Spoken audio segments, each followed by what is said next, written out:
Exam hall में ये माने नहीं रखता कि आप कितना तेज हो, लेकिन ये माने जरूर रखता है कि आप कैसे रिप्रेजेंटेशन अपने कॉपी में कर रहे हो।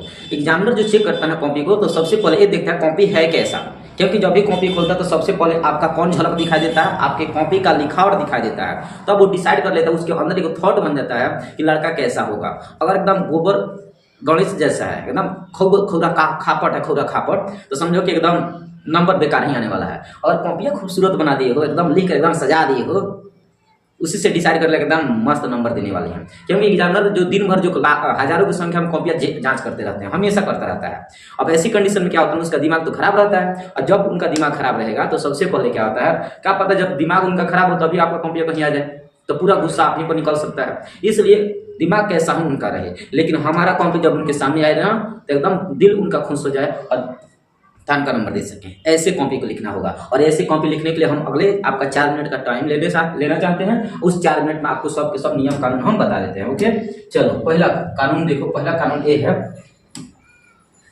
कलम का चुनाव जरूर देना, क्योंकि सबसे बढ़िया ना जो कलम में है जो माने रहता है। कलम को कहो दुगो काला ले लेना और दुगो नीला ले लेना, ये जरूर माने रखना।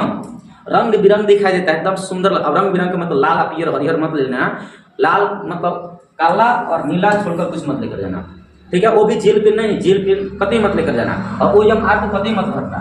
OMR जो रंगा जाता है ना, तो OMR जेल पेन से मत भरना, क्योंकि जो OMR जो जांच होता है ना, मशीन जांच करता है, इंसान जांच नहीं करता कि आपको बहुत बढ़िया से मतलब ह्यूमन एरर भी मार देता है। लेकिन मशीन ये नहीं देखेगा कि आप कौन हैं, आप अमीर के लड़के हैं कि गरीब के लड़के, आपके साथ कोई भेदभाव नहीं होगा। गलत तो गलत ऐसे कर सकता है। इसलिए OMR जेल पेन से मत रंगना। सब के सब कैसा होना चाहिए, बाल पेन होनी चाहिए दोनों को दोनों, ठीक है। काला और नीला ऐसे कलम का इस्तेमाल करना होगा, ठीक है। दूसरा देख लो, कपड़ा एकदम झलकुआ पहन कर मत जाना। झलकुआ कपड़ा क्यों नहीं, झलकुआ का मतलब ये ना तो कपड़ा टाइट पहन कर मत जाना। लेकिन जानते हो क्या दिक्कत होता है, जब आदमी लिखता है ना तो हाथों अगर मान लो टाइट होगा कपड़ा हम पहन लें तो लिखा नहीं जाएगा।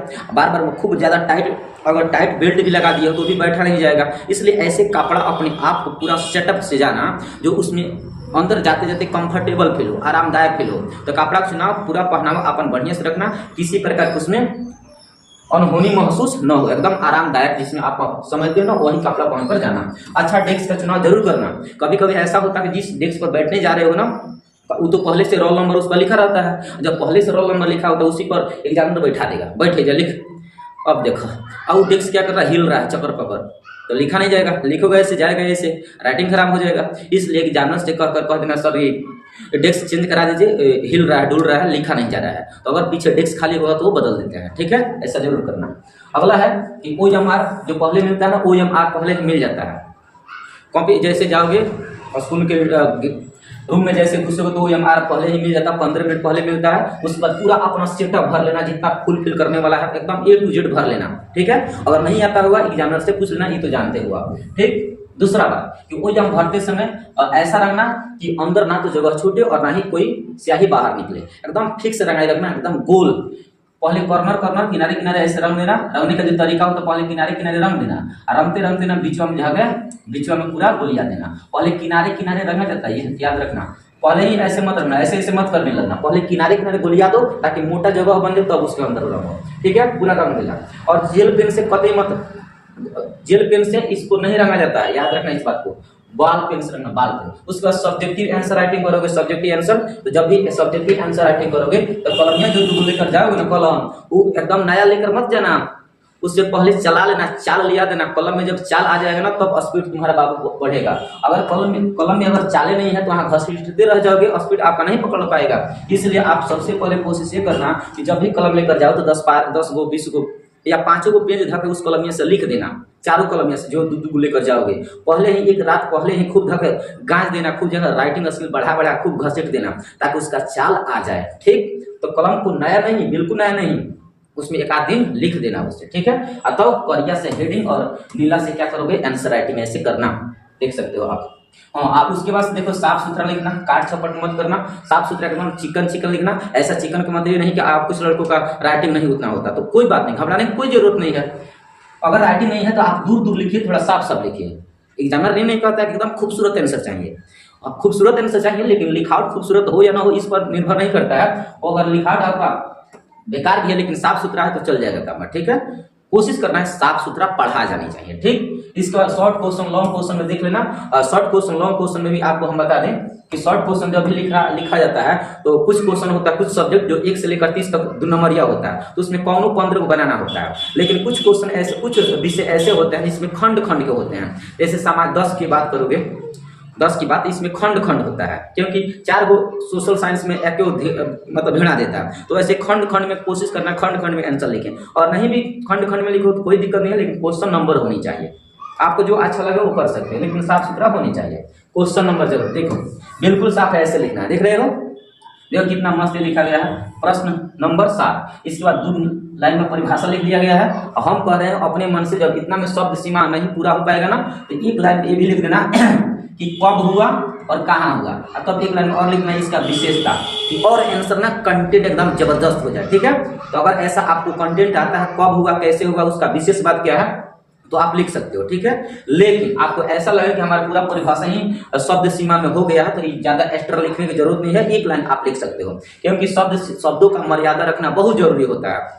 30 से 40 शब्द में, 40 शब्द में बोला लिखने के लिए तुम कहो कि 80 शब्द 90 शब्द में लिख रहे हैं, तो एग्जामिनर के पास उतना टाइम नहीं रहता कि आपका कॉपी आप पढ़ कर चेक करते रहे, गुस्सा हो जाएगा।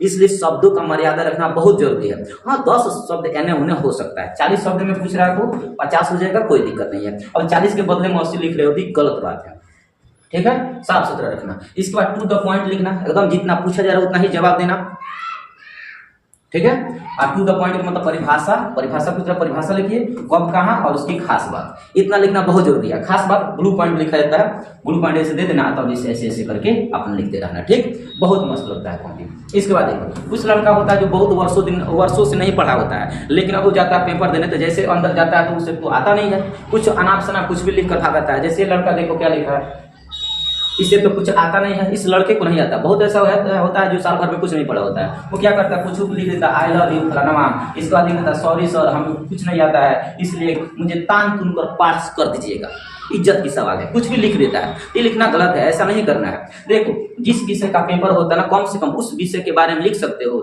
लिखो। क्योंकि एग्जामिनर कहता है कि लड़का को हम भरसक प्रयास करते हैं कि हम पास करते हैं, लेकिन लिखा रहेगा कंटेंट में तब ना, आपको कुछ नहीं आता है उस विषय से, कौन तो कहानी वहानी याद होगा, कौन उस विषय से याद होगा ना, तो धक पूरा उसको लिख देना, ठीक है। लेकिन क्वेश्चन एक को मत छोड़ना, क्वेश्चन एक को छोड़ने की जरूरत नहीं है। सब क्वेश्चन में 3 लाइन 4 लाइन हर क्वेश्चन में लिख दो, लेकिन लिखो उसी विषय से संबंधित, उसी पाठ से संबंधित, तब कुछ ना कुछ आदमी नंबर दे देता है। कमजोर छात्रों के लिए डरना नहीं है, कुछ नहीं करना है, बिल्कुल नहीं डरना है। तो क्या करना है, जो बताया गया है कि प्रत्येक क्वेश्चन को टैकल करना, प्रत्येक क्वेश्चन को आंसर लिखना है। कुछ नहीं आता है तो उस विषय से, उस पाठ से संबंधित आप लिखो, लेकिन लिखो। अगर आगे पीछे कुछ हो रहा है, जैसे मान लो कि एग्जामिनर कुछ होता है, कुछ स्कूल ऐसा होता है कि जो कुछ छूट मिल जाता है, तो पूछ सकते हो, लेकिन चीटिंग अंदर से, घर से बाहर, घर से लेकर स्कूल में मत आया करो, एक कुछ कह देता है। अंदर तनी मैंने दो डाउट है तो बगल वाले से पूछ सकते हैं, इतना कहीं कहीं राहत मिलता है, कहीं नहीं, कहीं एकदम पकड़ कर निकाल देता, बड़ी कांपे छीन लेता है। तो अगर आपको लगे कि टीचर थोड़ा सा ढीला कर रहे हैं, थोड़ा सा बगल वाले से पूछा जा सकता है, उतना कड़ाई नहीं है, तो वहाँ साधु मत बने रहना कमजोर छात्रों के लिए। तो इसका तो एकदम अपन भिड़ल बरस में, लेकिन कमजोर का थोड़ा सा तकलीफ उनको होता है, तो बगल वाले से पूछ लेना, वहाँ साधु बनने की जरूरत नहीं है। तो थोड़ा सा अपना दिमाग लगा देना, क्रिएटिविटी। अगर ढीला प्रशासन होगा तो एकदम टाइट प्रशासन है, तो झांकता का मत करना, बहुत मतलब गलत हो जाएगा। ये हो सकता है कहीं बाहर निकाल दे, कॉम्पिटिशन ले। और दूसरा बात कि अगर मान लो पहली बार पेपर देने जा रहे हैं तो डर भय तो लगा रहता है, जैसे पेपर आता है वैसे डर भय बना रहता है। डरने की कोई जरूरत नहीं है, बिल्कुल नहीं डरना है। देखो, जैसे हम लोग की परीक्षा स्कूल में होता है, वैसा ही पेपर वहाँ भी होता है। इसलिए डर किस बात की, शीशा के सामने अपने आप को थोड़ा सा मोटिवेट करते रहो कि जैसे हम स्कूल में पेपर देते आए हैं वैसे यहाँ भी देना है। इसमें कौन बड़ी बात है, इसमें कोई डरने वाली बात नहीं है। जितना जानते हो उतना सफिशिएंट है, उससे बाहर नहीं आएगा। एकदम जितना पहले से जानते हो उसी को बार बार रिवीजन करो। नया हेडिंग पढ़ने के चक्कर में पुराना का मत भूल जाना, नहीं तो परीक्षा हॉल में जाओगे तो पुरान को गायब, नौ को गायब, लिखवा का घंटा, ऐसा कतई नहीं करना है। तो जो पहले से जानते हो बाबू, उसी को थोड़ा रिवीजन करते रहो। तो तब तक रिवीजन करो जब तक पूरी तरह से ढंग ना आ जाए। तो रिवीजन करने का टाइम है आपके पेपर के लिए। सबसे पहले ऑल द बेस्ट।